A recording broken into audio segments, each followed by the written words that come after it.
بسم الله الرحمن الرحيم. إياك نعبد وإياك نستعين. رب اشرح لي صدري ويسر لي أمري واحلل عقدة من لسانی یفقہوا قولی. شیطان نے کہا، جیسا کہ آپ نے میری ہدایت کو گمراہی سے بدل دیا، میں بھی اولاد آدم کو سیدھی راہ پر نہیں چلنے دوں گا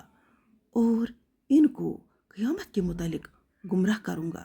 کہ جنت، دوزخ، بعث بعد الموت، حساب و کتاب کچھ نہیں،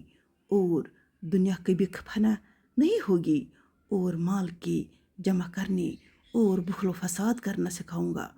اور جو ہدایت پر قائم ہوگا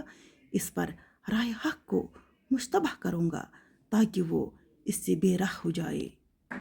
اور جو گمراہی پر ہوگا اس کے لیے گمراہی کو اور سجا کے اور آراستہ کر کے پیش کروں گا تاکہ وہ اس پر قائم رہے، اور لذت و شہوتوں میں ان کو گرفتار کروں گا، اور آپ اکثر ان کو ایمان کی حالت میں پائیں گے۔ ارشاد ہوا باری تعالیٰ کا، فرشتوں کے لباس سے ذلیل اور ہر ایک نیکی سے دور ہو کر نکل جا، اور جنوں اور انسانوں میں سے جو بھی تیرا اتباع کرے گا میں ان سب سے دوزخ کو بھر دوں گا۔ اور فرمایا آدم علیہ السلام، حوا علیہ السلام، جنت میں رہو، باقی اس درخت علم سے کچھ نہ کھانا، کبھی تم دونوں نامناسب کام کرنے والوں میں سے نہ ہو جانا۔ شیطان نے اس درخت سے کھانے کا وسوسہ ڈالا تاکہ ان کے بدن کے اس حصے کو ان کے سامنے ظاہر کر دے جو نور کے لباس نے پوشیدہ کر رکھا تھا، اور شیطان نے ان سے کہا، اے آدم، حوا، اس درخت کے کھانے سے محض اس لیے روکا گیا ہے کہ کہیں تم جنت میں خیر و شر سے واقف نہ ہو جاؤ، اور قسم کھائی کہ یہ درخت ہمیشہ زندہ رہنے کا درخت ہے، اور مکر و فریب سے اس درخت ہمیشہ زندہ رہنے کا درخت ہے، اور مکر و فریب سے اس درخت کے پھل کھانے پر ان کو راضی کر لیا حتیٰ کہ انہوں نے اس کو کھا لیا۔ جب ان دونوں نے اس درخت کا پھل کھایا، فوراً ان کے پردہ کا بدن ایک دوسرے کے سامنے ہو گیا، اور دونوں شرم و حیا سے انجیر کے پتوں سے اپنی جسم کو چھپانے لگے۔ اس وقت آدم حوا علیہ السلام سے پروردگار نے کہا،